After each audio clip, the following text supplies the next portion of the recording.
Alhamdulillah, salatu wassalam ala rasulillah wa ala alihi wa sahbihi wa man wala. Ensuite, voilà, ça c'est une vidéo que je poste sur internet en réponse à une vidéo que j'ai vue de Basile Blandine qui lui-même commente une vidéo de Rachid El-Jay qui avant se faisait appeler Abu Hudayfa. Donc beaucoup d'ambiguïtés ont été dites dans ces vidéos-là. Et je vois que c'est de mon devoir de répondre et que pour éclaircir ces points ambigus qui ont été dits et que peut-être certains frères et certaines sœurs n'ont pas le niveau de science pour pouvoir déceler justement que c'est des ambiguïtés. Parce que l'ambiguïté, c'est quoi? C'est une chose qui est avancée avec des arguments qui font que ça semble être la vérité ou bien ça épouse un aspect de la vérité, alors que ça ne l'est pas. Donc, premièrement, en parlant du manhaj salafi, qu'ils appellent le manhaj salafi, ce manhaj-là, c'est directement Allah Azza wa Jal qui, dans le Coran, a demandé de le suivre. Dans Surat Tawbah, par exemple, il dit « وَالسَّابِقُونَ الْأَوَّلُونَ مِنَ الْمُهَاجِرِينَ وَالْأَنصَارِ » Premier, comme pionnier, parmi les immigrants et ceux qui les ont secourus, c'est-à-dire à Médine, et ceux qui les suivirent au pluriel, c'est-à-dire eux, les compagnons du prophète, que ce soit les muhajirin, les immigrants, les ansar, ceux qui les ont secourus, radiyallahu anhum wa radu an, wa a'adda lahum jannatin tajri tahtaha al-anhar khalidina fiha abada, dhalika al-fawz al-azim. Donc ça, c'est un verset de Surat Tawbah où Allah explicitement nous demande de suivre les compagnons du prophète, que ce soit les muhajirin ou les ansar, et nous suivre ceux qui les ont suivis de la meilleure des façons. Et les versets sont nombreux. Il n'y a pas que celui-là, il y a beaucoup d'autres versets, donc pour pas que la vidéo soit trop grande, je vais citer que ce verset. Et les hadiths sont nombreux. Ils sont très nombreux. Et le prophète, alayhi salatu wassalam, précise que ce suivi-là, c'est plus particulièrement dans les 3 générations. Il dit des gens sont ceux de ma génération, ensuite ceux qui les ont suivis, et ensuite ceux qui les ont suivis. 3 générations. Les imams, Abu Hanifa, Malik, Shafi'i ou Ahmed, étaient, barakallahu fikum, dans cette méthodologie de suivre les pieux prédécesseurs parmi les compagnons et ceux qui les suivirent de la meilleure des façons. Et en aucun cas, le fait de suivre ce chemin, c'est un signe de 5e école. C'est pas juste de dire ça. Abu Hudayfa, il dit à la fin de sa vidéo, il dit, alors nous aussi on peut dire aux salafis, vous avez créé une 5e école. Non. Le chemin de Dieu, il est unique. Siratullah il-mustaqim, il n'y a qu'un chemin. Et le prophète, le hadith, il est bien connu quand il traça le trait par terre de sa main droite avec un bâton en disant voilà le chemin de Dieu, suivez-le. Il y a qu'un. Et ce chemin, il est constitué de quoi? De ça, du Coran et de la Sunna, selon la compréhension des pieux prédécesseurs que suivaient les 4 imams. Que suivaient les 4 imams. Donc en somme, il n'y a qu'un seul chemin. Il n'y a pas 4 écoles et il n'y a pas une 5e école. Il n'y a qu'un chemin. D'accord? Car sinon, on pourrait dire qu'à l'époque de l'imam Malik, il y avait beaucoup de grands savants très connus. L'imam al-Thawri en Irak, lui aussi, ça peut être considéré comme une école, parce qu'il a laissé derrière lui un héritage de fiqh dont les savants ne peuvent se passer. On pourrait citer aussi l'imam al-Awza'i, Abu Amr Abdurrahman ibn Amr al-Awza'i, qui était fi Ardi Sham, qui représente la Syrie d'aujourd'hui.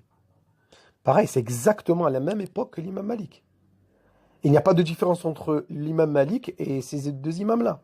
Comme on pourrait citer aussi Layth ibn Sa'd al-Misri, qui vivait en Égypte à la même époque que l'imam Malik, dont la plupart des savants ont dit et ont spécifié très clairement qu'il était plus grand savant que l'imam Malik.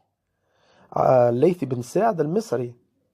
Donc ça ne serait pas logique de dire qu'il n'y a que 4 écoles, c'est faux. Ça déjà c'est une ambiguïté, c'est faux. Il y a 4 écoles très connues Mais il y en a beaucoup plus. Je viens d'en citer encore 3 qui ont vécu à l'époque de l'imam Malik. Et ça serait faux de dire que le manhaj salafi, c'est une 5e école. C'est complètement faux. Puisque ces imams-là, en l'occurrence Abu Hanifa, Malik, Shafi'i, Ahmed, Al-Awza'i, Thawri, Layth ibn Sa'd, Abdullah ibn Wahb al-Misri, et d'autres, et d'autres, et d'autres, tous ont suivi le chemin des pieux prédécesseurs. Ensuite, un point très important, c'est qu'il n'y avait pas d'école à l'époque de ces imams-là. Déjà, en arabe, ça s'appelle un madhab, c'est-à-dire c'est un courant. Madhab du mot dhahaba yadhabu. C'est un courant, c'est pas une école. C'est un courant, pourquoi? Parce que c'est des imams, des grands savants qui sont venus beaucoup plus tard et qui ont suivi leurs paroles et leur manière de voir dans le fiqh. Et ça a créé un courant qui s'appelait maintenant le courant de l'imam Malik, Madhab al-Imam Malik. Et ces grands savants sont venus beaucoup, beaucoup plus tard. Si on cite maintenant Ibn Abd al-Barr, qui est très connu, le Maliki, c'est 300 ans plus tard, ainsi que l'imam Ibn Abi Zayd al-Qayrawani, Maliki, c'est pareil, c'est des siècles plus tard.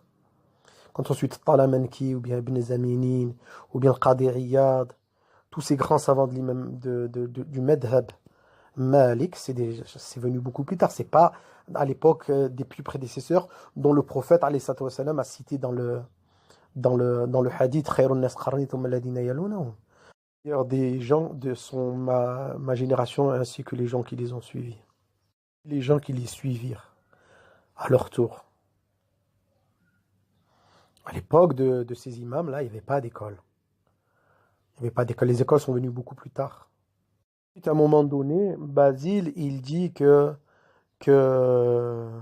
les salafis de France, il parle des salafis de France, ils suivent le Fawzan, ils suivent Ibn Baz, le Uthaymin, ils leur reprochent d'être figés sur ces savants-là, et que donc le manhaj salafi, ça serait exactement ce que les salafis reprocheraient à ceux qui sont figés sur des écoles. Bon, ça aussi c'est une ambiguïté.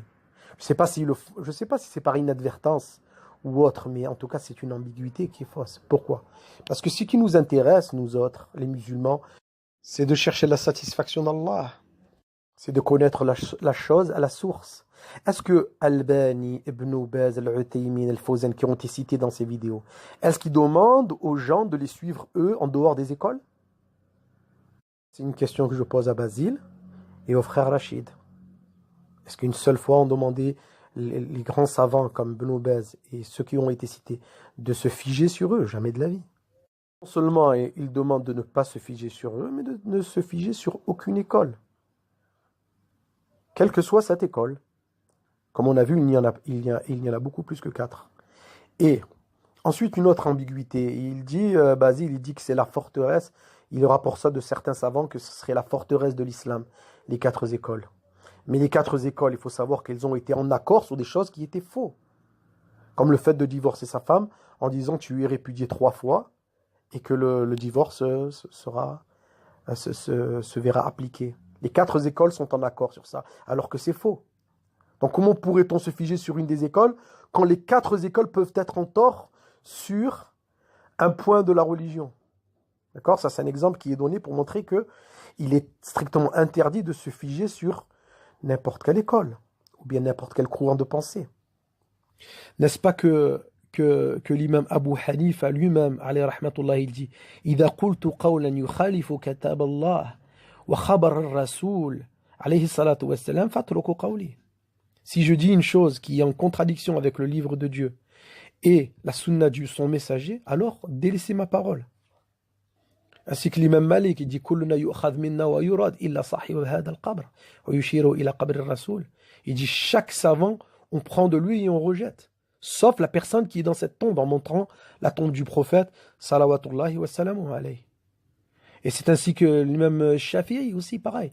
Il dit أجمع المسلمون على من استبان له سنة عن رسول الله صلى الله عليه وسلم لم يكن ليضعها لقول أحد كائنا من كان.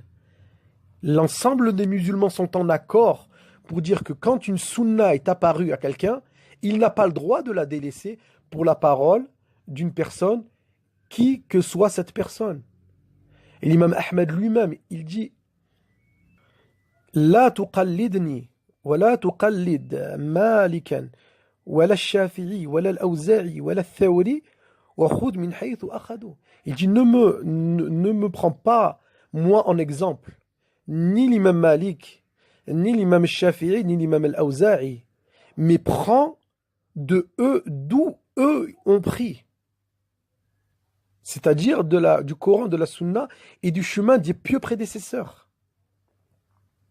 Voilà ce que disent les quatre imams, et voilà ce que dit Cheikh Albani, ou Cheikh Al-Uthaymin, ou Cheikh Ibn Baz, ou Cheikh Al-Fawzan, ou غيرهم من العلماء, même des autres savants. Voilà les vrais savants qui sont dans ce manhaj, le chemin des pieux prédécesseurs. Voilà comment ils éduquent la masse.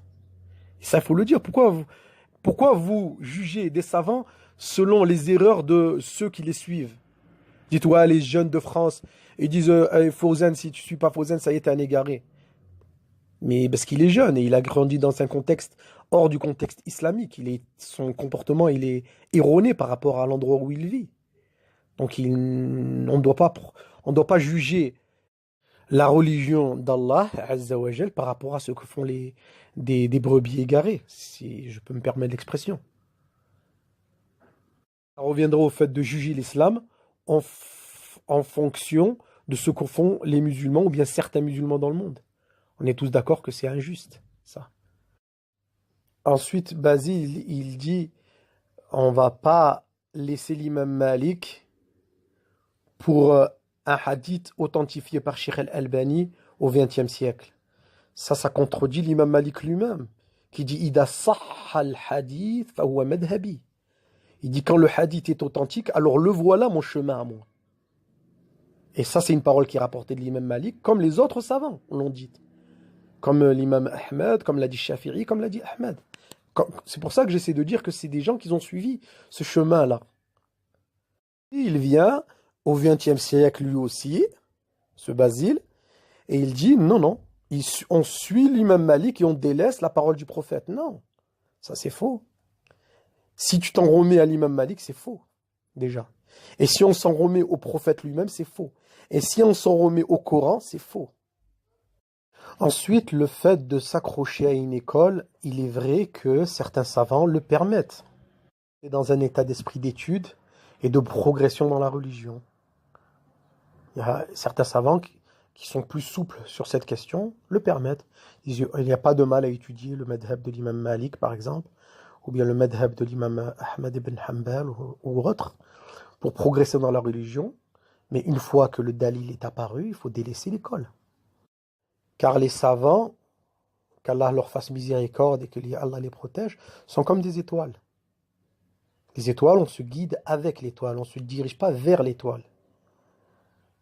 Donc une fois qu'on est guidé et qu'on est arrivé devant la maison de Dieu, la Kaaba, et qu'on va prier, on délaisse l'étoile. D'accord? Le savant, il est là pour nous amener au prophète, alayhi salatu wassalam. Et pourquoi, oui, au XXe siècle, des savants peuvent avoir une science que l'imam Malik n'a pas? Parce que l'imam Malik ne connaissait pas tous les hadiths. Et l'histoire, elle est bien connue du neveu de Abdullah ibn Wahb al-Misri, un grand savant d'Égypte, qui avait fait un voyage et qui était allé voir l'imam Malik. Au moment d'un certain cours sur la purification, il a attendu la fin du cours, il lui a dit voilà, il existe un hadith où le prophète, alayhi salatu wassalam, demande de mettre son auriculaire entre les doigts des pieds pour laver les pieds. Et l'imam Malik ne le connaissait pas, ce hadith. Et aucun savant dans l'islam, même au jour d'aujourd'hui, ne peut se prétendre connaître tous les hadiths. C'est pour ça que je répète encore une fois la parole de l'imam Malik lui-même et les autres savants. Ida sahha al-hadith fa huwa madhabi. Quand le hadith est authentique, alors voilà mon courant à moi. Voilà mon chemin. Et on demande à Allah subhanahu wa ta'ala le Tout-Puissant de nous guider dans les chemins de la paix, d'éclairer notre chemin et de nous guider vers son droit, vers le chemin de la rectitude et de faire qu'on s'attache véritablement à ces imams-là, Ahmed, Shafi'i, Malik, Abu Hanifa et tous les autres savants qui ont suivi les compagnons du prophète de la manière façon, qui eux-mêmes ont suivi le prophète et le Coran. Et Allah subhanahu wa ta'ala est le plus savant. Alhamdulillah Rabbil alamin.